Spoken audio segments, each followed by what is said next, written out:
नमस्कार, मैं हूं आयुष कुमार और आप देख रहे हैं 11 स्पेशल। झारखंड में किसी भी दिन चुनावी बिगुल बज सकता है। ऐसे में मिशन झारखंड को लेकर तमाम दलों के दिग्गजों ने कमान संभाल ली है। चुनावी रणनीति पर मंथन और मैराथन बैठकों के साथ सभाओं और शक्ति प्रदर्शन ने सियासी तपिश बढ़ा दी है। देखिए रिपोर्ट। झारखंड को लेकर तेज हुई चुनावी कसरत, तमाम दलों के दिग्गजों ने संभाली कमान। शिवराज सिंह चौहान का हेमंत सरकार पर हमला, अभ्यर्थियों की मौत हादसा नहीं हत्या। शिवराज चुनाव को लेकर आजसू ने भी झोंकी ताकत। विधानसभा चुनाव को लेकर जेडीयू भी रेस। सीपीआई ने इंडिया गठबंधन को दी सलाह, लोकसभा चुनाव की गलती नहीं दोहरानी चाहिए। विरोधियों के वार पर सत्ता पक्ष का पलटवार, बीजेपी को हो गया है हालात का अंदाजा। जेएमएम झारखंड में चुनावी संग्राम के लिए सभी राजनीतिक दल आक्रामक तेवर में हैं। विरोधियों को कैसे परास्त किया जाए, इसकी रणनीति पर मंथन भी जारी है। एक दूसरे पर वार पलटवार भी तेज है।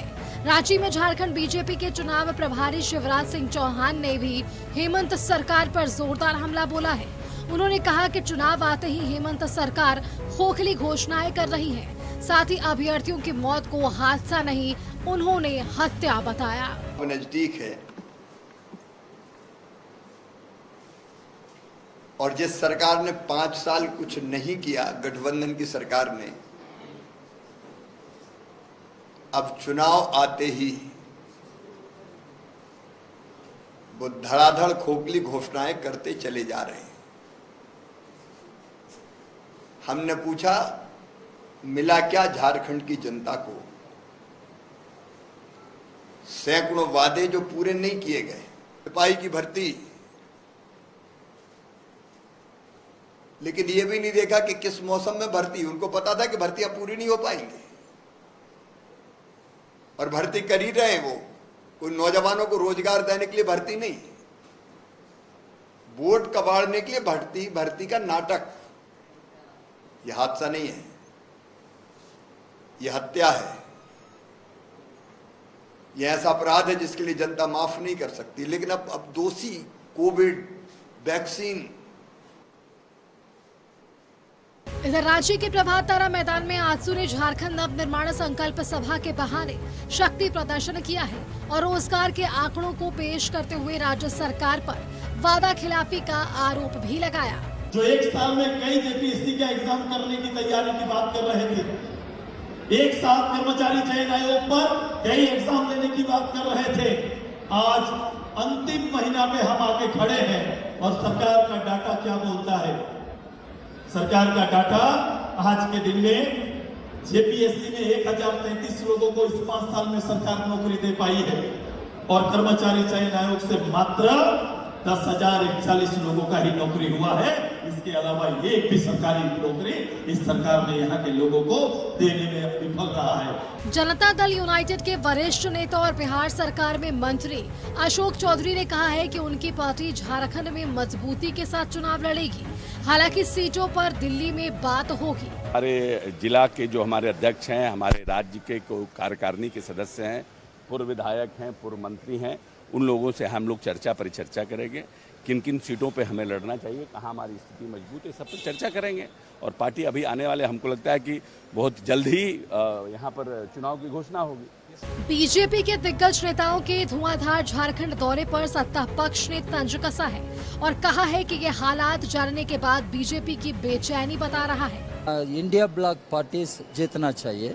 हम अपील किया कांग्रेस को, जेएमएम को, सीपीआई को सीट देना पड़ेगा, लेफ्ट पार्टीज को सीट देना पड़ेगा। गठबंधन के तमाम नेता, चाहे वो कांग्रेस हो, झारखंड मुक्ति मोर्चा के हो, उनसे हमारे डी राजा ने, हम लोग भी अपील करते हैं कि लोकसभा की घटना को नहीं दोहराए।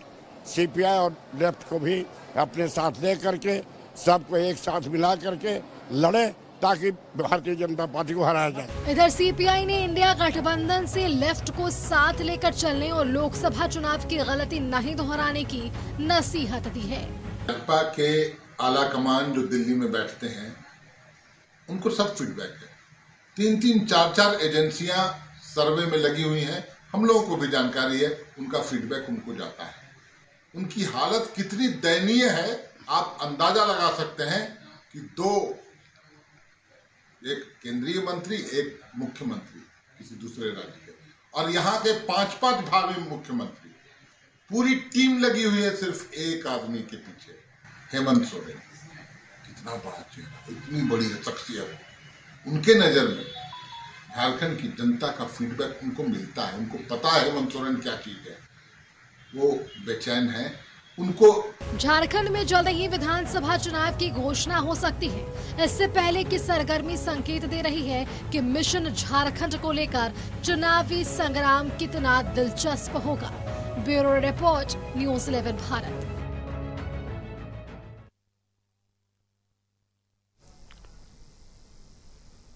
तो आने वाले नवंबर और दिसंबर में विधानसभा चुनाव होना है। चुनावी डुगडुगी कभी भी बच सकती है। तमाम राजनीतिक दल तैयारियों में जुटे हैं। एक तरफ बीजेपी जहां पूरी तरह से आक्रामक मूड में नजर आ रही है, जेएमएम की तरफ से भी लगातार तैयारियां की जा रही। वहीं अगर आजसू की बात कर ले तो आज झारखंड नवनिर्माण संकल्प सभा का आयोजन किया गया, जिसमें हजारों की संख्या में युवा आजसू के कार्यकर्ता शामिल हुए। इस दौरान रोजगार को लेकर बातें हुई और राज्य के भविष्य को लेकर बातें हुई। कांग्रेस भी पूरी तरह से अब कोशिश में है कि अपनी मजबूती स्थापित करे और साफ तौर पर गठबंधन में है, तो जेएमएम कांग्रेस एक साथ तैयारियों में पूरी तरह से नजर आ रही है। हम अब चर्चा करेंगे, हमारे साथ पैनल जुड़ा हुआ है। हम चर्चा करेंगे कि कौन से राजनीतिक पार्टी कितनी तैयार है आने वाले विधानसभा चुनाव को लेकर। सबसे पहले अपने पैनल से आपका परिचय करा दे। अरुण वर्मा जी हमारे साथ जेएमएम से जुड़े हुए हैं। अरुण जी बहुत स्वागत है न्यूज़ 11 भारत में। संजय सिंह जी हमारे साथ कांग्रेस से जुड़े हुए हैं। संजय जी बहुत स्वागत है न्यूज़ 11 भारत में।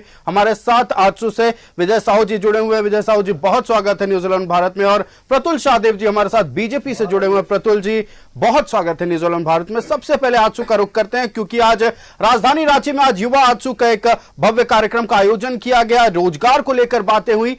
विजय जी, आज का कार्यक्रम कैसा रहा और आगामी विधानसभा चुनाव के मद्देनजर आज किन किन मुद्दों पर चर्चा हुई और खास करके युवाओं के कौन कौन से मसले पर आज बिंदुवार तरीके से चर्चा हुई इस सभा में? देखिए, आज आजसू पार्टी का युवा आजसू का झारखंड नवनिर्माण संकल्प सभा जो प्रभात तारा मैदान में आपने देखा कि हजारों की संख्या में पूरे झारखंड प्रदेश से नौजवान आए थे और नौजवान एक ही सवाल कर रहे थे। आज पार्टी के बड़े वरिष्ठ नेता नहीं थे, सारे नौजवानों पर डेडिकेटेड था ये कार्यक्रम। और इस कार्यक्रम में आपने देखा होगा कि जितने भी सवाल सरकार से किए गए, स्वतः स्फूर्त नौजवान आके मंच में अपनी बातों को रखे और लोगों ने कहा कि सरकार ने जिस तरह से 5 साल में यहाँ के नौजवानों को ठगने का काम किया है, उसका जवाब लोग मांग रहे थे। चिल्ला चिल्ला के सरकार से मांग रहे थे कि अब तो समय चला गया, ये लोग 21, 22, 23 नियुक्ति वर्ष करते रह गए। इनका जो कांग्रेस पार्टी और झारखंड मुक्ति मोर्चा के बहुत सारे विधायक बीच बीच में मीडिया में आकर के भी ये बातें रखते रहे कि सरकार कब से नियुक्ति करेगी, चूंकि हमारा प्रेशर है, हमारे क्षेत्र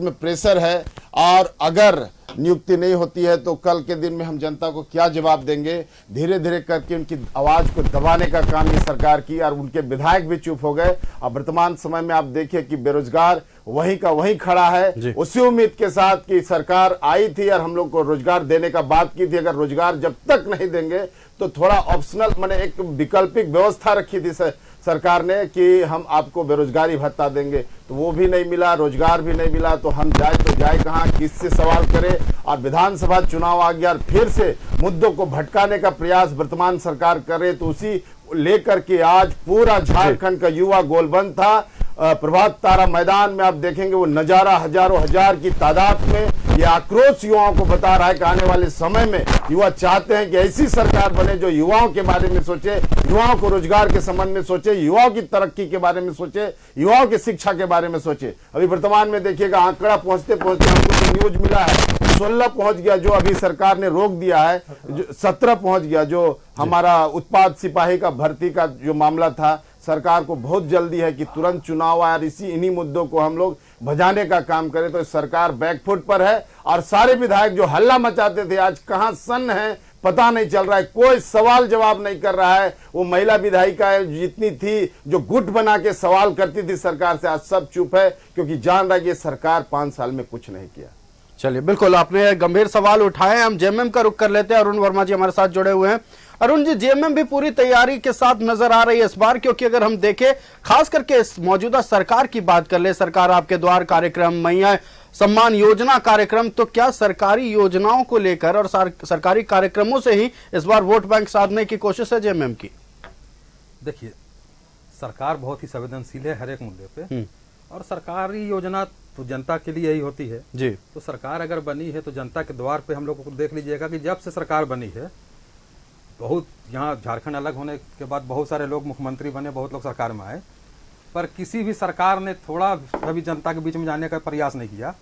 हम लोगों की सरकार गांव से, ग्रामीण से, शहर के भी आप देख लीजिए कि शहर में भी हम लोग जा जाके पंचायत और प्रखंड स्तर पे हम लोग सरकार आपके द्वार कार्यक्रम लगा रहे हैं। ये नहीं कि हम लोग आज लगा रहे हैं, चुनाव देख के तो लगा नहीं रहे। जब से कोरोना काल खत्म हुई है तब से जनता दरबार लग रही है सरकार, और सरकार ही जनता के दरबार में है। तो सरकार आप देख लीजिए, ऐसा ऐसा दुखी पीड़ित लोग थे जो कहीं बीडीओ को ऑफिस, सीओ को ऑफिस जा नहीं सकते हैं, वैसे वैसे लोगों के हम लोगों ने दरवाजे पर जाके उन लोगों को वृद्धा पेंशन, जाति का आवासीय, बहुत सारा जो भी उनका मूलभूत समस्याएं थी उन्हें निराकरण करने का प्रयास किया। उसमें मैया योजना भी एक है। इससे पहले आप देखिएगा कि हम लोगों ने जो सर्वजन पेंशन को हम लोग मतलब यूनिवर्सल कर दिए, पेंशन को, वृद्धा और दिव्यांग का जो पेंशन मिलता है, तो उससे भी देख लीजिए कि लाभुकों की संख्या बढ़ के 40 लाख हो गई। तो हम लोग हर एक मामले में काम कर रहे हैं। हम लोग 2014 में सरकार थी तो आप याद कीजिएगा कि हम लोगों ने उस वक्त लुंगी धोती साड़ी योजना चालू की थी। हम लोगों की सरकार चली गई, तो सरकार चली गई तो लुंगी धोती योजना को बीजेपी की सरकार ने बंद कर दिया। फिर से हम लोगों की सरकार आई और आते के साथ हम लोगों ने फिर से लुंगी धोती साड़ी योजना को चालू किया। तो उसी तरह हम लोग गरीब के लिए, जनहित के मुद्दे के लिए हम लोग हमेशा तत्पर रहते हैं। हम लोग देख लीजिए, दाल भी हम जनता को देने का प्रयास हम लोग कर रहे हैं, जन वितरण प्रणाली के दाल और नमक भी हम लोग दे रहे हैं। तो जनता की मूलभूत सुविधा का हम लोग ख्याल कर रहे हैं। आप देख लीजिएगा कि हम लोग बिजली फ्री करने का वादा किए थे, अभी तक हम लोग 29 लाख लोगों को मुफ्त में बिजली दे रहे हैं। 125 यूनिट बिजली मुफ्त अभी तक हम लोग को का दिया जा रहा है, तो दिया जा रहा है, तो उससे 29 लाख लोग लाभार्थी है। तो ये संख्या अब इस महीना से आप देख लीजिएगा 40 लाख हो जाएगी। टोटल झारखंड प्रदेश में 48 लाख के करीब कंज्यूमर है, बिजली उपभोक्ता है। तो बिजली 48 लाख उपभोक्ता में अब 40 लाख का बिजली बिल इसी महीना से शून्य हो जाएगा, और जिनका बकाया पैसा है उसे भी सरकार ने माफ कर दिया। तो हम लोग तो जनहित में कार्य कर ही रहे हैं। ओल्ड पेंशन स्कीम हम लोगों ने लागू किया, 80 एक्सीलेंस स्कूल बनाया। रघुवर दत्त जी की सरकार में जो 8,000 स्कूलों को बंद किया गया था, उन स्कूलों को हम लोगों ने चालू किया। आप देख लीजिएगा कि झारखंड की विधि विधान, रीति रिवाज आदिवासियों का अलग है, तो वो विधि विधान के अंतर्गत पत्थलगड़ी का मामला आप लोगों ने खुट्टी में देखा था। उस वक्त रांची और शहर के 15-20 लोग और खुट्टी के ही हजारों लोगों के ऊपर देशद्रोह का मुकदमा कर दिया था, गया था पत्थलगड़ी के आरोप में। उन सारे मुकदमा को हम लोगों ने हटाया। हम लोगों ने जब झारखंड अलग राज हुआ तो बीजेपी आसू की सरकार बनी, तो सबसे पहला आघात ही लोगों ने ओबीसी के ऊपर किया। ओबीसी जो मूलवासी है, यहाँ के पिछड़े लोग हैं। अब सोच लीजिए, सुदेश महतो जी पिछड़े होके, ओबीसी हक का अधिकार की बात करते हैं, पिछड़े होके पिछड़े का ऊपर कुटरघात कर दिए। 27% ओबीसी को आरक्षण मिलता था, उन्हें घटा के उन्होंने 14% करवा दिया। वो और बाबूलाल मरांडी जी सरकार में थे। उसके बाद हेमंत जी की सरकार आई तो फिर से हम लोगों ने 14% जो आरक्षण था उसे बढ़ा के पिछड़े का हम लोगों ने 27% करके भेज दिया है। गवर्नर साहब दबा के बैठे हुए हैं। उसी तरह से देख लीजिए, सरना धर्म आदिवासी बिल कोड को भी हम लोगों ने पारित करके भेजा, वो भी अभी लटका हुआ है मामला। उसी तरह से स्थानीय नीति को भी हम लोग एक बार भेजे तो राज्यपाल महोदय ने वापस कर दिया, त्रुटि कुछ बता के। फिर हम लोग दोबारा भेजे हैं, अभी तक दबा के उनको रखे हुए हैं। तो हम लोग तो झारखंड के हक के लिए, झारखंड के अधिकार के लिए हम लोग कार्य कर ही रहे हैं। आज तक देख लीजिएगा कि देश के इतिहास में कभी आपने सुना नहीं होगा कि यहाँ के आदिवासी और मूलवासी को बच्चे को पढ़ने के लिए विदेश कोई सरकार भेजती है। हम लोग अपने आदिवासी मूलवासी को बच्चों को पढ़ाने के लिए विदेश भी भेज रहे हैं। तो हम लोग कार्य कर रहे हैं और बिल्कुल काम कर रहे हैं और जनता के बीच भी पहुंच रहे हैं। और आप लोग लगातार ये दावा कर रहे हैं कि जो योजनाएं धरातल पर पहुंच रही है, हालांकि विपक्ष का ऐसा नहीं मानना है। विपक्ष का रुख कर लेते हैं। बीजेपी से प्रतुल शाहदेव जी हमारे साथ जुड़े हुए हैं। प्रतुल जी, हम तमाम बातों पर, मुद्दों पर बात करेंगे, खास करके अभ्यर्थियों की मौत पर बात करेंगे, बांग्लादेशी घुसपैठ पर बात करेंगे, कौन सी योजनाएं धरातल पर कितनी उतरी है इस पर बात करेंगे। लेकिन 15 तारीख को प्रधानमंत्री नरेंद्र मोदी आ रहे हैं झारखंड, और आगामी विधानसभा चुनाव के मद्देनजर, हालांकि प्रधानमंत्री का यह सरकारी कार्यक्रम है, कई योजनाओं की सौगात देने वाले हैं, लेकिन बीजेपी के कार्यकर्ताओं में कितना उत्साह है और कितना इस बार खास हो जाएगा पीएम का आगमन? देखिए, सबसे पहले आयुष, आज ही के दिन 1980 में गुआ नरसंहार हत्याकांड हुआ था और मैं गुआ नरसंहार के सभी शहीदों को आपके चैनल के माध्यम से श्रद्धा सुमन अर्पित करना चाहूंगा। देखिए, वो बर्बर चेहरा था बिहार की उस समय सरकार थी कांग्रेस के नेतृत्व वाली। गुआ में ये जो एक बहुत सारंडा का जंगल है, वहां से जो ट्रेडिशनल साल के पेड़ है उनको उखाड़ कर काट कर सागवान लगाया जा रहा था। उसका विरोध कर रहे थे, खास करके माइन से जो लाल पानी प्रदूषित कर रहा था क्षेत्र में, उसका भी विरोध कर रहे थे वहां के ग्रामीण। और जब गुआ में वो जनसभा करने के लिए गए तो बीएमपी ने गोलियां चलानी शुरू की, आदिवासी ने तीरों से हमला किया।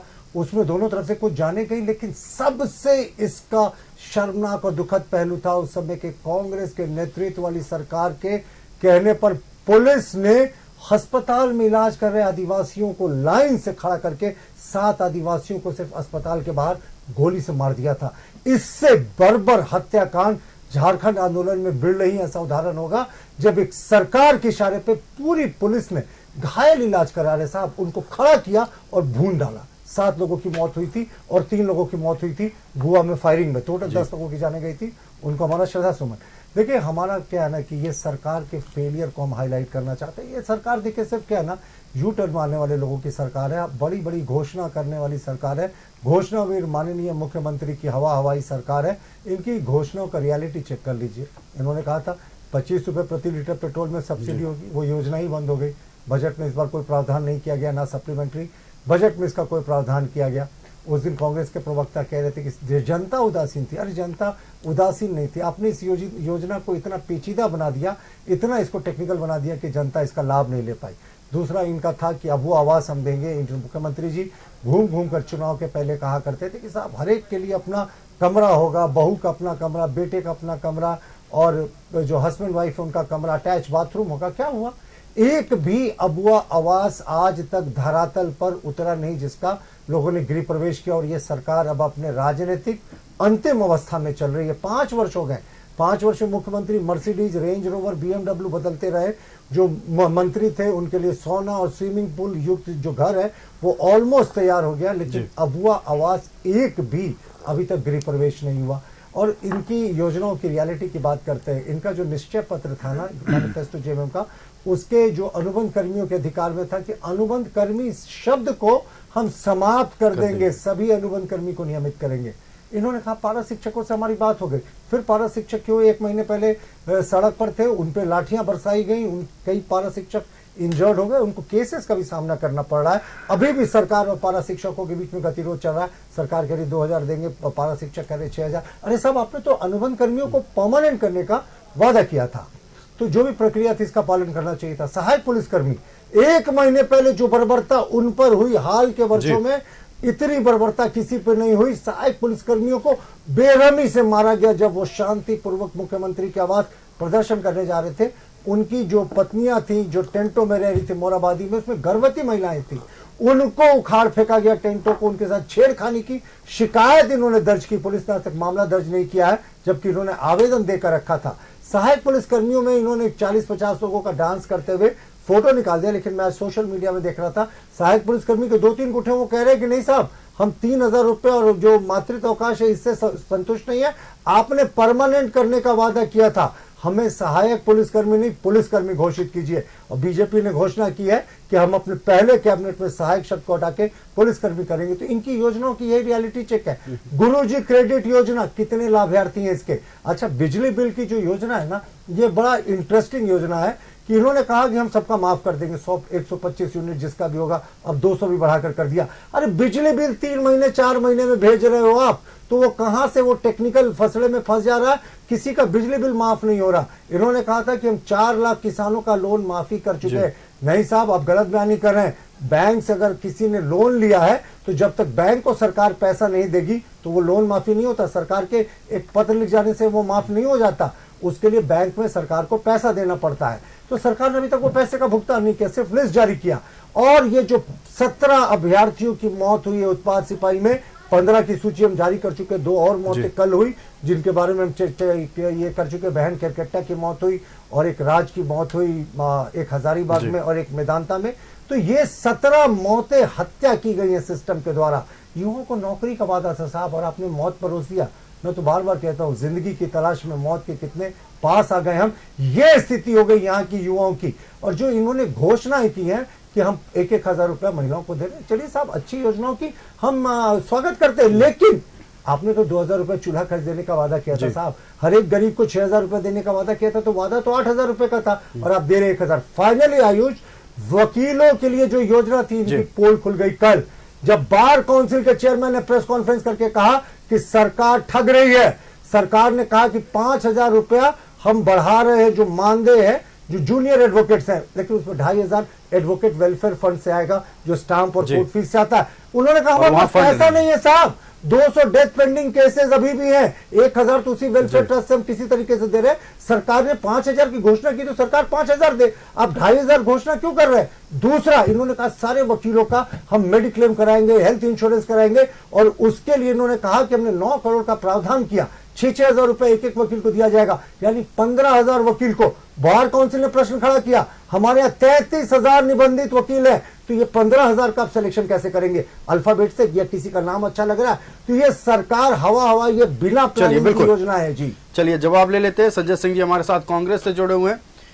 संजय जी, देखिए, बेशक कांग्रेस आगामी विधानसभा चुनाव को लेकर तैयारी में जुटी हुई है, लेकिन जब जब जन सरोकार से मुद्दे सामने आ रहे हैं, खास करके अगर हम बात कर ले अभ्यर्थियों की मौत को लेकर, कांग्रेस के किसी भी नेता की ओर से कोई भी बयान सामने नहीं आया, कोई भी स्टैंड सामने नहीं आया। ऐसा क्यों हो रहा है? मतलब कांग्रेस अभ्यर्थियों की मौत पर कुछ क्यों नहीं बोल रही है?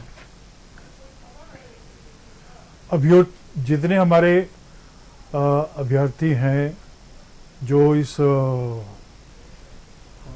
नियुक्ति में भाग लिए, वो इस प्रदेश के नौजवान हैं। उनकी एक ही ख्वाहिश थी, एक ही सपना था कि उनको नौकरी जी बिल्कुल, और नौकरी के दौर में उनकी मृत्यु हुई। इससे बड़ा त्रासदी क्या हो सकता है? इससे बड़ा दुख की गाथा क्या हो सकती है? लेकिन देखना ये पड़ता है कि जो नियमावली बनी 2016, फिर बाद में 17 में उसका संशोधन हुआ, उस नियमावली में शर्त ही रखा गया था कि आपको 1 घंटे में 10 किलोमीटर का दौड़ लगाना है। सेना की जब भर्ती होती है तो यही जवान जब दौड़ते हैं तो प्राय देखा जाता है कि इस तरह की घटनाएं नहीं घटती हैं। क्या वजह आप जानते हैं? जो नौजवान प्रारंभ से इस बात को जानता है कि उसको इस तरह की नौकरियों में आना है, वो अपने शारीरिक स्वास्थ्य पे ध्यान रखता है, लगातार व्यायाम करता है, दौड़ लगाता है। मैंने देखा अपने अनुभव में, जब भी मैं ग्रामीण क्षेत्र से गुजरता हूँ, सवेरे शाम के वक्त में मैं नौजवानों को दौड़ते हुए देखता हूँ सड़क के किनारे, तो मैं समझता हूँ कि ये दौड़ यूं ही नहीं लगा रहे हैं, ये कोई शौक से नहीं लगा रहे हैं, इनका एक मकसद है कि कभी भी वैकेंसी निकलेगा तो हम उसमें भाग लेंगे। हमें लगता है कि ये सब जो हमारे अनफॉर्चुनेट डेथ्स हुए हैं, अभी तो पुलिस इसकी तफ्तीश कर रही है, इसका जांच चल रहा है। डेफिनेटली इसमें परफॉर्मेंस इनहेंस करने के लिए जो आजकल स्टेरॉइड्स, ड्रग्स का यूज, लेकिन इस तरह की किसी भी तरह की कोई रिपोर्ट सामने नहीं आई है संजय जी। अब आएगा। इसलिए तो मैंने कहा कि गवर्नमेंट इसको डेफिनेटली साझा करेगा, करना चाहिए भी। बिल्कुल, देखिए, नहीं मतलब जितनी जानकारी है, पोस्टमार्टम भी हुआ, अब कईयों का दाह संस्कार भी हो गया, लेकिन पोस्टमार्टम रिपोर्ट में तो ऐसा कुछ सामने नहीं आया कि मतलब परफॉर्मेंस एनहांसिंग ड्रग्स का इस्तेमाल किया गया था। देखिए, बात यह है कि आप अगर मान लीजिए कि निष्पक्ष होकर देखें, राजनीति को इससे नहीं जोड़े। जी बिल्कुल। उस नौजवान को अपने साथ एक बार देखिए कि वो आपके बगल में खड़ा है और अब उसको दौड़ लगाना है जहां से रेखा है दौड़ने की। अब वो दौड़ना शुरू करता है, एक पॉइंट पर वो जानना शुरू कर देता होगा कि अब मैं दौड़ नहीं सकता हूं, क्योंकि उसका हार्ट बीट बहुत तेज हो जाता होगा, बॉडी का टेम्परेचर बढ़ जाता होगा, और उसका जो ब्रीदिंग का जो रेट है वो बहुत बढ़ जाता होगा। वो समझ जाता होगा कि अब मेरे लिए दौड़ना कठिन है। अब हमारे समझ से इस विषय पर विवेचना करना इसलिए कठिन है क्योंकि, लेकिन उस परिवार के बारे में भी तो सोचिए, वो शख्स शायद उसे पता चल जाता हो कि मेरा शरीर अब साथ नहीं दे रहा है, लेकिन एक सपना है उसके आंखों में कि अगर मेरी नौकरी लग गई तो मेरा पूरा परिवार सुधर जाएगा। शायद इसीलिए अपने आप को एक्स्ट्रा पुश करता है वो अभ्यर्थी। तो ये तो त्रासदी है इस देश का ना, कि अब हमारे जो नौजवान हैं जब जाएंगे इस तरह की नियुक्तियों के लिए तो उनको फिजिकल टेस्ट का जो मानक है उसको पूरा करना पड़ेगा, चाहे वो पारा मिलिट्री फोर्सेस का हो या सेना का हो या हमारा डिस्ट्रिक्ट आर्म पुलिस का हो या डिस्ट्रिक्ट पुलिस का हो या फिर हमारा एक्साइज का हो, आबकारी का हो। तो ये जो फिजिकल मानक है इसको पूरा करने के बाद ही वो जाते हैं फिर अपना जो उनका रिटेन टेस्ट होता है जी। ये दोनों जो है इसी फॉर्मेट में उनकी नियुक्ति होती है, दोनों के बाद ही उनका सिलेक्शन होता है, मेडिकल उसके बाद बोर्ड भी होता है। तो मेरा ये मानना है कि ये राजनीति से हटकर विषय है, इसको अगर राजनीति से हम लोग जोड़कर देखें तो ये विषय बहुत मेरे हिसाब से उनके प्रति श्रद्धांजलि नहीं होगा जिनकी मृत्यु हो गई, और उनके परिवार के प्रति संतावना नहीं होगा जो अपने बच्चों को खोए हैं। इसके लिए जिम्मेवार अगर कोई है तो ये दौर है जिस दौर में नौजवान दौड़ रहे हैं और नौकरी की मंजिल के पहुंचने के पहले ही वो अपना जान गंवा रहे हैं। आपने ये कहा है कि अभ्यर्थी को पता चल जाता है कि अब उसका शरीर साथ नहीं दे रहा, फिर भी ये त्रासदी है अगर अपने आप को लिमिट से ज्यादा कोई पुश कर रहा अभ्यर्थी, खास करके अपने परिवार के लिए, और सपने हैं उसके, रोजगार चाहिए सबको। हम रुख करते हैं आजसू का। लगातार अभ्यर्थियों की मौत को लेकर आजसू सवाल उठाती नजर आई है विजय जी, और लगातार जब सवाल किए गए हैं तो बेरोजगारी एक सबसे बड़ा मुद्दा जो आजसू ने कहा है। चूंकि अब संजय सिंह ने कहा है कि उन्होंने अभ्यर्थियों ने एक्स्ट्रा पुश किया है और ये राजनीति से परे विषय है, ये एक त्रासदी, इसको त्रासदी के तौर पर देखा जाए, क्या कहिएगा इस पर? ठीक है, ये अनफॉर्चुनेट है इस राज्य के लिए किस तरह से घटना घटी है, लेकिन उसके बाद क्या, जो बच्चे मरे हैं उनके परिवार के लिए तो आजसू पार्टी ने डिमांड किया कि 1 करोड़ रुपया मुआवजा, एक उसके परिवार के एक मेंबर को सरकारी नौकरी। कब सरकार दे रही, देना चाहिए ना, ये गंभीर विषय है। और देखिए क्या ये देखिए बार बार ये बात आता है कि बच्चे तैयारी करके नहीं आए हैं, तो एक कारण सिर्फ इसमें इसके पीछे यही है कि ये व्यवस्था जो सरकार की है इतना कंफ्यूज कर गया है ना बच्चे की, कोई जेपीएससी का तैयारी कर रहा है वो भी पुलिस में दौड़ रहा है। रोजगार का एक सिस्टम बनाना था 5 साल में, आप नहीं बना पाए, तो जो जेपीएससी की तैयारी कर रहा है नौकरी के लालच में, चूंकि उसका परिवार चलाना है वो बहुत परेशान है तो दौड़ने भी आ जा रहा है। तो इस सिस्टम का ना गलती है कि आपने उस तरह का व्यवस्था नहीं बनाया और सब मिक्स एंड मैच हो गया। कंफ्यूजन की बात की तो मुझे एक वाकया याद आ गया। ऐसे अभ्यर्थी जो दौड़ हुए उसी के दौरान एक अभ्यर्थी जिसकी मौत हुई, उसका सिलेक्शन भाभा एटॉमिक सेंटर के लिए, रिसर्च सेंटर के लिए हो गया था। वो शख्स को सोचिए उस नौकरी की कितनी जरूरत थी जब वो इतना पढ़ने में तेज बच्चा था। जाहिर सी बात है अगर रिसर्च सेंटर में सिलेक्शन हो रहा है भाभा एटॉमिक रिसर्च सेंटर में, तो जाहिर सी बात है वो पढ़ने में तेज होगा, फिर भी उत्पाद सिपाही दौड़ में देखिए सबसे बड़ी चीज है ना कि सरकार जब किसी की बनती है और जिन विषयों और जिन वादों के साथ सरकार आती है उसको पूरा नहीं करने से इस तरह का सिचुएशन क्रिएट होगा। आपने कहा कि पर वर्ष हम 5 लाख नौकरियां देंगे, तो बच्चे सारे लोग कंसंट्रेट थे स्टेट गवर्नमेंट पर कि किसी न किसी रूप में हम लोग वहां पर एम्प्लॉयमेंट ले लेंगे और इंगेज हो जाएंगे, लेकिन आपने पूरा बेड़ा गर्क कर दिया और आप ढोल पीट रहे हैं, हम नौकरी दे रहे हैं, नियुक्तियां दे रहे हैं। आप आंकड़ा बताइए ना कि 5 गुने 5 25 लाख में आप कितने नौकरियां दिए, 10,000 बमुश्किल आपने दिया होगा। तो बताइए कि ये कंफ्यूजन क्रिएट करके बच्चों को आज इस तरह से हो रहा है, तो इसमें सरकार जिम्मेवार है। और जो अनफॉर्चुनेट हुआ है, जो दुर्भाग्यवश हुआ है, हम चाहते हैं कि ठीक है ये राजनीतिक विषय नहीं हो सकता है, लेकिन अगर जो बच्चे मरे हैं उनको 1 करोड़ और उनको स्थायी नौकरी उनके परिवार को सरकार को तुरंत देनी चाहिए। दूसरा सवाल कि देखिए अभी रोजगार पर हम लोग बात कर रहे थे, उससे पहले अरुण जी ने कुछ सवाल उठाए हैं। ओबीसी पर ये लोग बार बार सवाल उठाते हैं। अभी स्थानीय निकाय जो नगर निकाय का चुनाव था, उससे पहले मुखिया चुनाव था, हाई कोर्ट के कहने के बाद, सुप्रीम कोर्ट के कहने के बाद भी ट्रिपल टेस्ट ये लोग नहीं करवा रहे हैं। और आप देखिए कि नगर निकाय का चुनाव रुका हुआ है, तो ओबीसी विरोधी कौन है? आप लोग गवर्नर पर इल्जाम लगाते। गवर्नर, आपकी सरकार किसकी है? सरकार भाजपा की नहीं, सरकार जेएमएम की नहीं, सरकार गवर्नर की है। गवर्नर की सरकार, आपका गवर्नर, सरकार का गवर्नर की सरकार, तो गवर्नर जब आपका है तो आप सरकार के लोग गवर्नर पर इल्जाम क्यों लगाते हैं? ये तो आपका फेल्योर है ना कि गवर्नर आपको डिप्यूट किया है, आपको अपॉइंट किया है एज ए मुख्यमंत्री। तो ये दोनों का मसला है ना यहाँ सेंट्रल गवर्नमेंट है, ना भाजपा है, ना आजसू है। तो आप लोग बैठ के मसला को सोल्व क्यों नहीं करते? बार बार इल्जाम लगाते हैं। आप टेक्निकल क्लॉज में फंसा के फाइल को भेज देते हैं, गवर्नर रोक देता है। गवर्नर का ही सरकार ये है, समझ गए ना। तो ये विषय जो ओबीसी वाला मामला ये लोग बार बार उठाता है, स्थानीय निकाय का चुनाव में ओबीसी ट्रिपल टेस्ट क्यों नहीं करवाया, विधानसभा चुनाव आ गया, स्थानीय नगर निकाय चुनाव का समय 2-3 साल पार हो गया, इसकी जिम्मेवारी किसकी।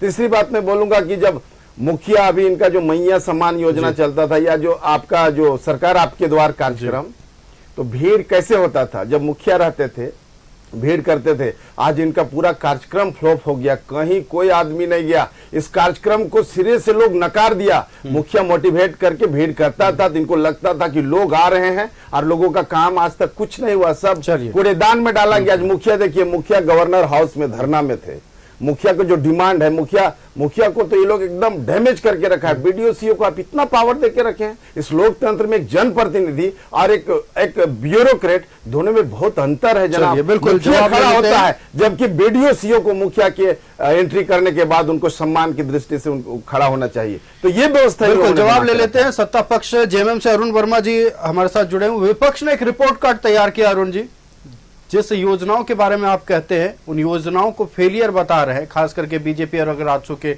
पार्टी के लोगों की बात कर ले तो रोजगार पर आते हैं हम। 5 लाख रोजगार का वादा था, और अगर हम आंकड़े को देखें, जेपीएससी में 1035, जेएसएससी में 10,041, इतनी ही नौकरियां मिली हैं।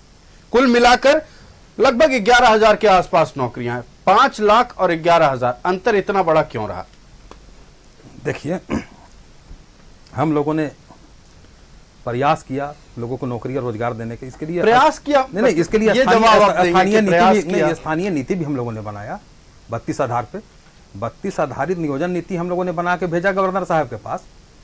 बार बार मामला अटका देते हैं, एक बार वापस कर दिए, दूसरे बार लटका दिए। और बेरोजगारी की आप जो बात कर रहे हैं, तो पिछले सत्र में लोकसभा के राज्यसभा के पटल पर केंद्रीय रोजगार एवं लेबर मंत्री माननीय रामेश्वर तेली जी ने जुलाई 2024 तक मतलब आंकड़ा दिया बेरोजगारी का। तो देश में बेरोजगारी का आंकड़ा 9.2% बताया उन्होंने राज्यसभा के पटल पर। सबसे अधिक बेरोजगारी का दर 23% उत्तर प्रदेश में है। उसके बाद उन्होंने बताया कि 19% बेरोजगार मध्य प्रदेश में है। उसके बाद 11.3% बेरोजगार की दर गुजरात की है। और झारखंड में वही बात हो गई, झारखंड में मात्र बना तो आप बोलेंगे पड़ोसी के झारखंड में मात्र 3.4 घर की बात करें, अपने घर में आ रहे हैं, घोषणा पत्र अपने घर में आ रहे हैं, अपने घर में ही आ रहे हैं, अपने घर में आ रहे हैं। झारखंड में मात्र 3.4% बेरोजगारी दर है। ये रामेश्वर तेली जी का बयान है राज्यसभा के पटल पर। तो बेरोजगारी दर तो झारखंड में बहुत कम है, फिर भी हम लोग प्रयास कर रहे हैं कि कोई बेरोजगार ना हो। इसके लिए हम लोगों ने नियम बनाया कि जो प्राइवेट कंपनियां हैं उसमें भी 75% यहाँ का आदिवासी, यहाँ के मूलवासी युवाओं को रखा जाए। तो वो नियम हम लोग बनाए हैं, अभी उसमें भी कार्य चल रहा है। और आप देखेंगे कि भविष्य में यहाँ के लोगों को फायदा होगा। और उसके बाद अभी बाबरता की बात अभी कर रहे थे। बाबरता, क्या बाबरता की बात करते हैं?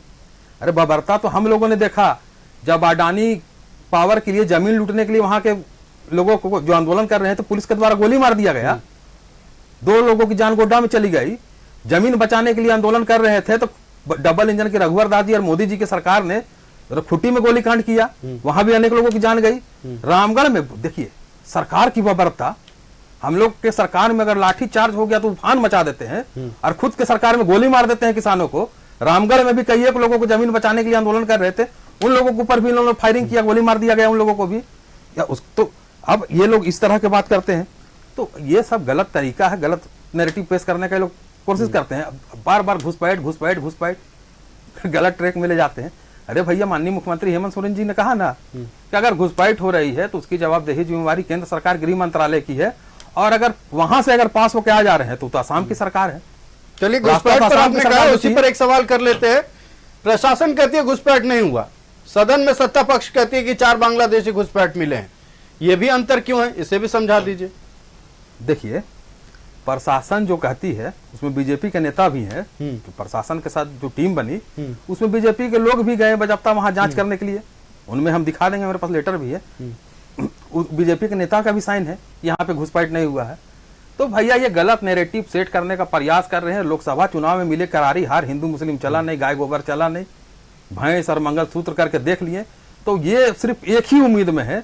चलिए, रोजगार पर आपने जवाब नहीं दिया, कोई आदिवासी और मुस्लिम में लड़ाई करवा देते हैं बीजेपी का। प्रतुल जी, देखिए, रोजगार को लेकर आप लोगों ने सवाल उठाया हर बार, और विपक्ष में आप बाकायदा हैं, तो आप जाहिर तौर पर अपना काम कर रहे हैं। बांग्लादेशी घुसपैठ का अभी इस वक्त का सबसे महत्वपूर्ण मुद्दा बना हुआ। पूर्व मुख्यमंत्री चंपाई सोरेन भी लगातार इस बात को उठा रहे हैं। 16 तारीख को संथाल का दौरा भी करने वाले हैं। और अब अभ्यर्थियों पर आ जाते हैं। आप लोगों के आंकड़े के अनुसार 17 मौतें हुई है, सरकारी आंकड़े के हिसाब से अभी तक 13 मौतें हुई हैं। ये 4 आंकड़ों का अंतर है। चलिए ठीक है, हो सकता है आने वाले समय में यह भी सामने आ जाएगा। लेकिन जिस बात का जिक्र बीजेपी लगातार कर रही थी, मंत्रियों की ओर से सीएम हेमंत सोरेन ने कहा कि जिन अभ्यर्थियों का मौत हुआ है, मंत्री 1-1 लाख रुपया देंगे। क्या इससे विपक्ष संतुष्ट है? देखिए, सबसे पहले हम नहीं मानते हैं कि देखिए, राजनीति का विषय तो सच में लाश नहीं होता। किसी की मौत राजनीति नहीं होती, किसी का चिराग जो घर का बुझ जाता है वो राजनीति का विषय नहीं होता। लेकिन सिर्फ इस सरकार की बदइंतजामी, चेहरे चमकाने की ललक, चुनाव से पूर्व और मिसमैनेजमेंट के कारण ये मौतें हुई। मैं आपको दिखा रहा हूँ 2018 का झारखंड कर्मचारी चयन आयोग का ये जो गाइडलाइन था कि किस तरीके से उत्पाद सिपाहियों की दौड़ होगी, उसमें आप देखें कि उसमें क था परीक्षा का स्वरूप एवं पाठ्यक्रम। उसमें क में था पहले लिखित परीक्षा होगी, फिर ख था शारीरिक परीक्षा, फिर ग था चिकित्सीय जांच परीक्षा, और 9.2 के घ में लिखा था कि 15 गुने जो लिखित परीक्षा में पास करेंगे उससे ज्यादा का शारीरिक परीक्षा के लिए चयन होगा। यानी 500 पदों की हम बात कर रहे हैं आयुष। 500 पदों का पहले रिटन एग्जामिनेशन हमारी सरकार के समय प्रस्ताव था। प्रस्ताव क्या, ये नियमावली थी। लेकिन आप ही ने दिखाया था ना परसों अपने टीवी चैनल में कि मुख्यमंत्री कह रहे हैं साहब ये सरकार उल्टी खोपड़ी वाली सरकार थी, हम तो जो उन्होंने कहा कि हमने संशोधन किया है। हाँ, उन्होंने कहा कि जो तार के पेड़ पर चलकर सबसे पहले उतरेगा हम उसको सिपाही बनाएंगे। ये लोग लिखित परीक्षा कर रहा, हम पहले शारीरिक कराएंगे। देखिए, शारीरिक परीक्षा कराने का नतीजा, अगर आपने शारीरिक परीक्षा पहले कराई तो 6 लाख लोगों की जान को सांसद में डाला। माननीय मुख्यमंत्री जी डॉक्टर हेमंत सोरेन हो गए, कहने लगे कोरोना इसके लिए जिम्मेवार है, जबकि आंकड़ों से यह सिद्ध हो चुका है कि सिर्फ ब्लड क्लॉटिंग की जो खबरें हैं, ये WHO और ये जो एस्ट्राजेनेका की खबरें हैं कि 10 करोड़ में सिर्फ 3 केसेस होते हैं ब्लड क्लॉटिंग के इंडिया में जो आए हैं, वो भी वैक्सीन के फर्स्ट डोज के पहले महीने के भीतर। तो अगर 1 मिनट के लिए आर्गुमेंट से के लिए मान लेते हैं कि मुख्यमंत्री जी कह रहे हैं कोरोना जिम्मेवार है, ठीक है, कोरोना जिम्मेवार है, वैक्सीन जिम्मेवार है, तो ये 3-4 दिनों में मुख्यमंत्री जी ने कौन सी सुई खोज ली जो ये दवा जो कोरोना वैक्सीन लगाया उसका दुष्प्रभाव कम हो जाएगा? ये फिर से तो दौड़ कराने जा रहे हैं, यानी एक बार फिर से लोगों की मौतें होंगी। और ये सिस्टम द्वारा की गई हत्याएं, इसलिए मैं कह रहा हूं ना, क्योंकि अभी तक सरकार इतनी बेरहम है कि किसी भी अभ्यर्थी को जो सरकारी स्तर पे कोई बड़ी सहायता राशि नहीं दी गई। सिर्फ मंत्रियों ने कहा 1-1 लाख रुपए हम देंगे। साहब 1-1 लाख रुपए बीजेपी घूम घूम के अब तक 11 अभ्यर्थियों के घरों में बांट चुकी है, और आप सिर्फ घोषणा कर रहे हैं। और इलाज के खर्च में आयुष, आपके चैनल ने खबरें दिखाई, मेदांता में जिस बिटिया की मौत हुई थी उसके परिजन कह रहे थे कि 3.5 लाख का बिल भर सरकार इलाज का खर्च नहीं उठा रही। और ओबीसी का ये जो कहते हैं ना, तो ओबीसी के लिए जितना चलिए ओबीसी पर हम बात करेंगे, आने वाले विधानसभा चुनाव की रणनीति पर भी बात करेंगे, कौन सी पार्टी की क्या रणनीति है, जनता के बीच किन मुद्दों को लेकर जाएंगे। राज्य का सियासी पारा चढ़ा हुआ है, कारण कई हैं, लेकिन सबसे मुख्य कारण है कि विधानसभा चुनाव दरवाजे पर दस्तक दे रहा है। कभी भी चुनावी तारीखों का ऐलान हो सकता है और फिर तमाम राजनीतिक दल जो अभी भी तैयारियों में जुटे हैं आक्रामक तरीके से चुनावी तैयारी में जुट जाएंगे। बीजेपी एक और अलग तैयारी कर रही है। आजसू ने आज युवाओं के साथ मंथन किया है। कांग्रेस भी अपने दल में अपने शीर्ष नेताओं के साथ बैठक कर रही है। जेएमएम भी लगातार बैठकों का दौर जेएमएम में भी जारी है। लेकिन सबसे बड़ा सवाल अब यह है कि अभ्यर्थियों का मौत का मुद्दा अब कितना गहराने वाला है। हमारे साथ संजय सिंह जी कांग्रेस से जुड़े हुए। संजय जी, आपने जिन बातों का जिक्र किया, चलिए ठीक है कि मतलब ये त्रासदी है, हो सकता है एक्सीडेंट कभी भी हो सकता है, दुर्घटनाएं कभी भी हो सकती है, ये हादसा था, लेकिन सरकार की ओर से अभी तक कोई पहल क्यों नहीं किया गया? क्यों उन आश्रितों के लिए जो आश्रित अपने बच्चे के भरोसे थे, उनकी नौकरी लगेगी तो उनके परिवार का कुछ ना कुछ तो हो ही जाएगा, उनका परिवार सुदृढ़ हो जाएगा, लेकिन अब उन परिवारों के लिए सरकार कुछ क्यों नहीं कर रही है? देखिए, ये प्रश्न जो आप उठाए हैं, ये प्रश्न आपके स्टूडियो में हम लोग बैठकर डिस्कस कर रहे हैं, जो व्यूअर्स देख रहे हैं, जो श्रोता देख रहे हैं, उनको भी सुनने में अच्छा लग रहा होगा। लेकिन इसलिए एक नीति बनानी होगी पूरे देश, बिल्कुल पूरे देश में भारत की सेना से शुरू करनी होगी, पैरामिलिट्री में शुरू करना होगा, जितना बहाली होता है पुलिस में हर राज्य में शुरू करना होगा कि कभी किसी अभ्यर्थी का किसी फिजिकल टेस्ट के दौरान मृत्यु हो जाए तो उसको, लेकिन ये तो राज्य सरकार का क्षेत्राधिकार है। लेट मी फिनिश जी, you have to listen to me, बिल्कुल। When I am making a valid point, it is a valid point. हम लोग अपने अग्निवीरों को हम लोग देते हैं बीमित राशि,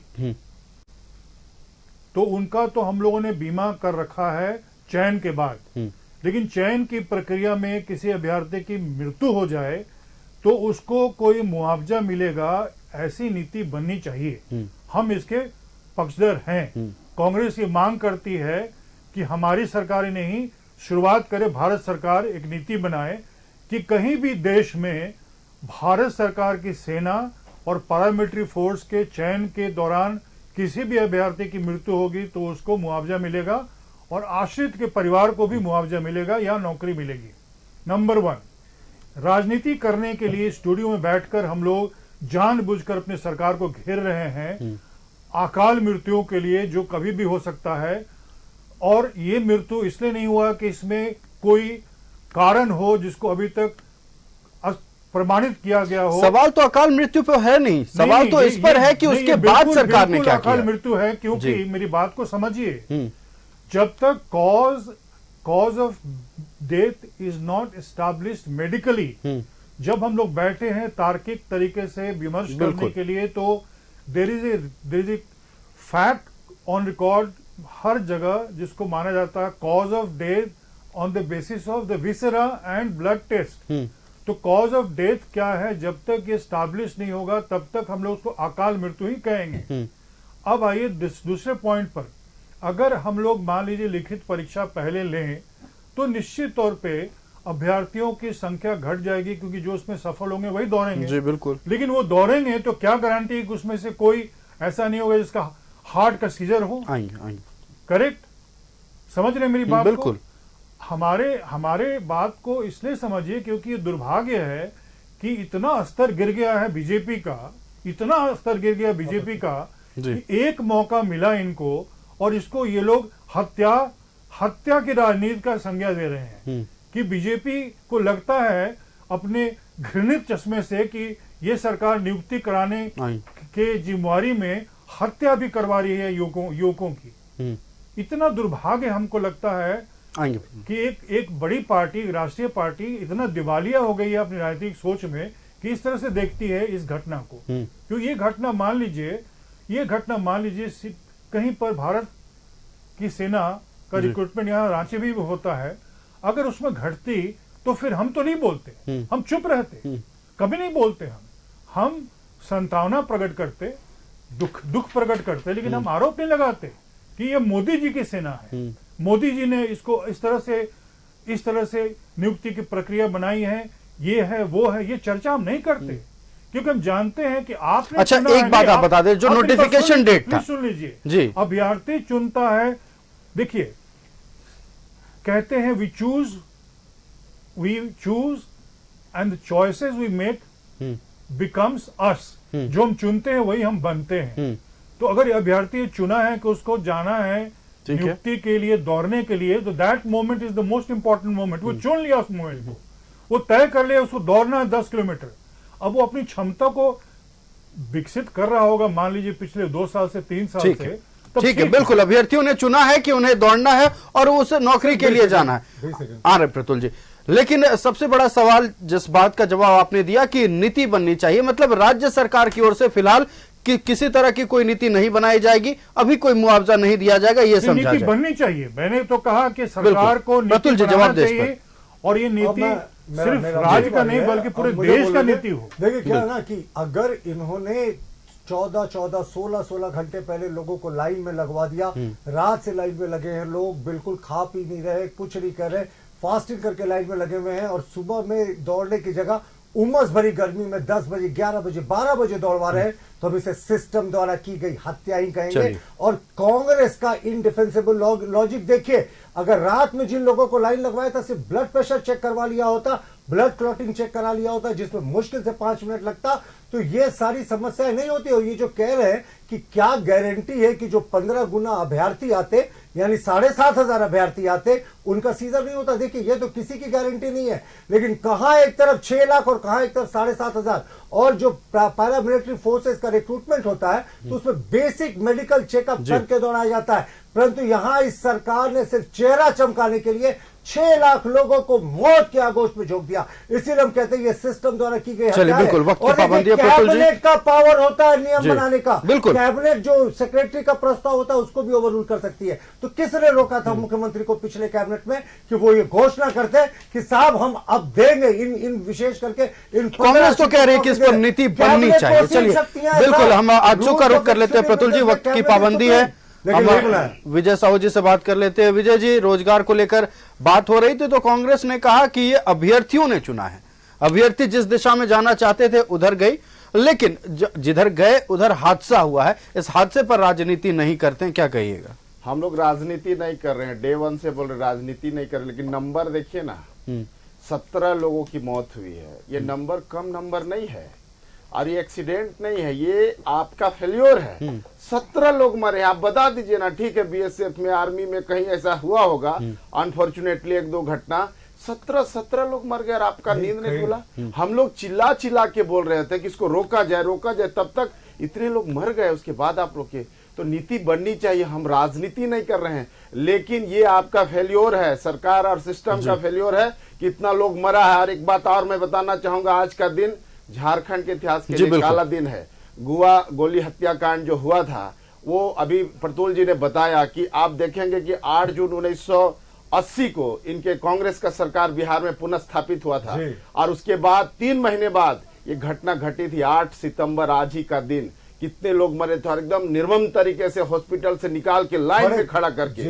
ये बहुत दुर्भाग्यपूर्ण है। और आज आप सबको वहां जाते हैं, कांग्रेस पार्टी इस राज्य के लिए कभी भी दिल से नहीं सोचा। इस राज्य को अलग होने में सबसे बड़ा विरोधी कांग्रेस पार्टी, इस राज्य में गुआ गोली हत्याकांड जो हुआ ये सबसे बड़ा सूत्रधार कांग्रेस पार्टी। यहां तक कि तीर धनुष ले जाने के लिए हमारे आदिवासियों को लोग बैन कर दिया था। तो ये सब है इस राज्य के लिए कांग्रेस पार्टी क्या सोचती है। और उसी कांग्रेस पार्टी को यहाँ शेल्टर कोई देता है तो झारखंड मुक्ति मोर्चा, जो झारखंड राज्य के बारे में कहता है कि हम सबसे हितैषी हैं झारखंड का, आप आरजेडी और कांग्रेस पार्टी को देते हैं। लड़ाई भी किए थे, गोली हत्याकांड और जितने भी माने गोली कांड हुए मैक्सिमम इनके सरकार में, चूंकि इनका सरकार ही था, और इतने निरीह तरीके से और एकदम मैंने क्या कहिएगा कि हिटलर शाही शासन व्यवस्था इस पूरे प्रदेश में भी था, पूरे देश में भी था। ये आज सब जाते हैं कि नहीं? आज सब नेता वहां गए, लेकिन सवाल तो कोई करे, सरकार के नुमाइंदे, मुख्यमंत्री, माननीय मुख्यमंत्री, मंत्री गए, कांग्रेस से ये सवाल करे कि ये घटना कोल्हान में और ये झारखंड के इतिहास में काला दिवस आज है। बिल्कुल। और इसी दिवस को देख करके आज हम लोगों ने कार्यक्रम भी किया, उनको श्रद्धा सुमन अर्पित किया। पूरा पार्टी हमारा वहां पर जुटा, नौजवान जुटे, और गुआ गोली हत्याकांड जो हुआ था, शहीदों को हम शहीद बेदी बना के शहीदों को श्रद्धा सुमन अर्पित हमारे माननीय सुदेश कुमार महतो जी ने किया, चंद्र प्रकाश चौधरी जी ने किया, और पूरा झारखंड प्रदेश किया। ये सबसे बड़ा श्रद्धांजलि आज था इस राज्य के लिए। चलिए बिल्कुल, हम जेएमएम का रुख कर लेते हैं। अरुण वर्मा जी हमारे साथ हैं। अरुण जी, देखिए मौत हुई और ये से हादसा बताया जा रहा है, चलिए ये अलग विषय है, लेकिन इनडिसिप्लिनरी एक्टिविटी को क्या कहेंगे? जिस दौड़ को शुरुआत सुबह 5 बजे होनी थी, उस दौड़ की शुरुआत 11 बजे कई जिलों में हुई है। कारण क्या है? क्या ये एक वजह नहीं रही इस अभ्यर्थियों की मौत के लिए?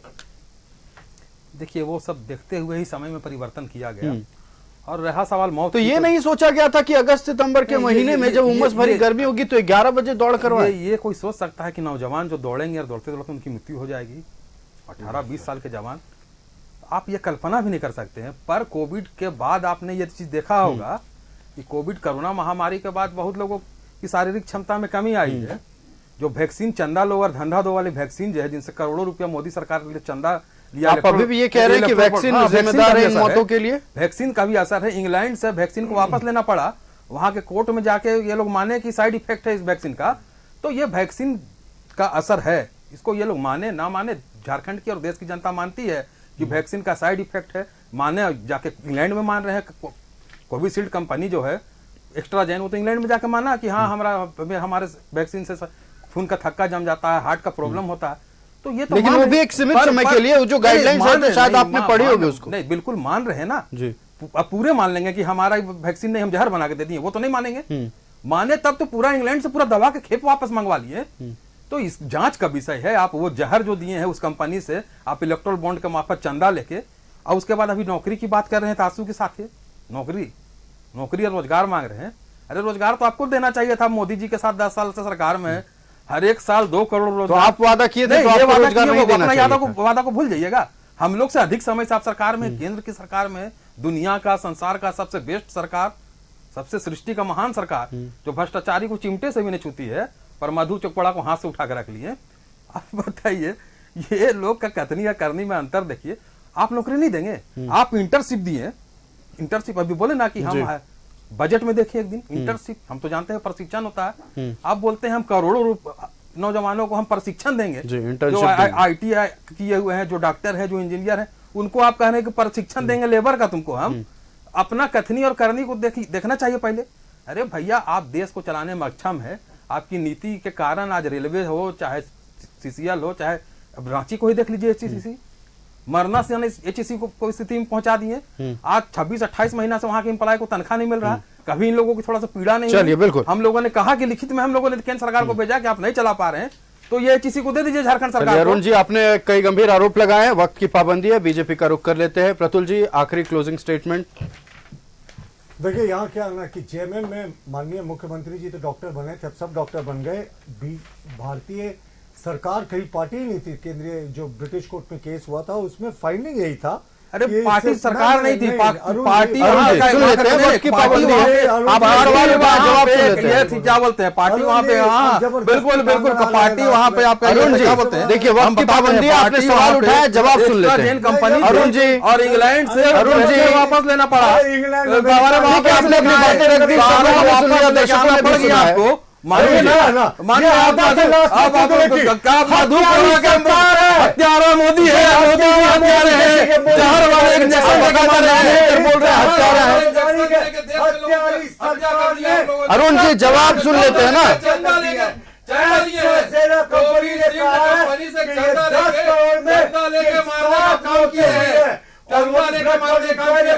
कोई भी सरकार हत्यारी है, और ये तो उसी के साथ सक्षम है जिसने में 3,000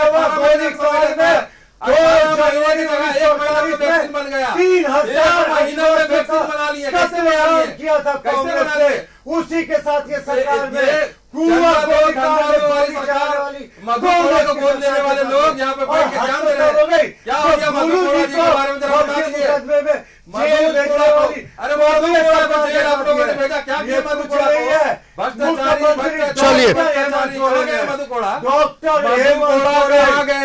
चलिए, सियासी तपिश बढ़ी हुई है, ये साफ दिख रहा है। आज हमारे स्टूडियो में भी JMM और बीजेपी के प्रवक्ता जुबानी जंग में भिड़ गए और लगातार अभ्यर्थियों की मौत को लेकर बीजेपी सरकार को जिम्मेदार ठहरा रही। हालांकि सत्ता पक्ष का कहना है कि ये एक हादसा है और इस पर सियासत नहीं होनी चाहिए। जाहिर सी बात है, विपक्ष में बीजेपी बैठी है, आजसू बैठी है, तो सवाल उठेंगे और सवाल वाजिब उठ रहे हैं कि सरकार की ओर से अब तक क्या किया गया, जिन अभ्यर्थियों की मौत हुई है उनके आश्रितों के लिए क्या किया गया है। कांग्रेस की ओर से जवाब आता है कि पूरे देश में नीति बननी चाहिए। हालांकि क्षेत्राधिकार सरकार का भी है कि एक नियम बने और इस पर जल्द अमल किया जाए। बहरहाल, विधानसभा चुनाव नजदीक है तो आरोप प्रत्यारोप का दौर भी जारी रहेगा। चुनावी तैयारियां दूसरी ओर चल रही है, लगातार रिपोर्ट कार्ड भी मांगा जा रहा है सरकार से।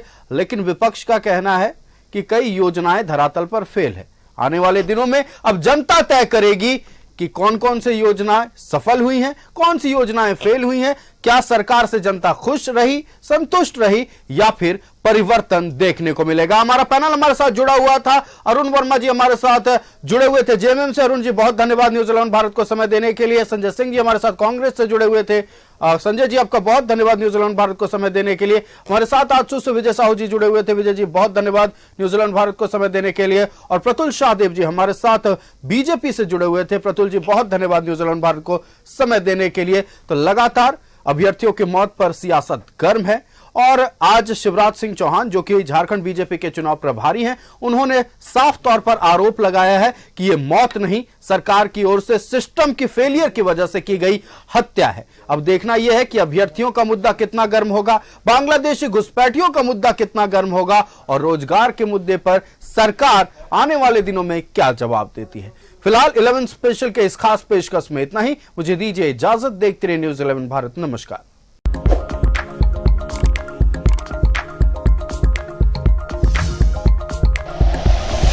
Like and share videos, subscribe करें हमारा चैनल और प्रेस करें बेल आइकॉन। न्यूज़ 11 भारत, सच है तो दिखेगा।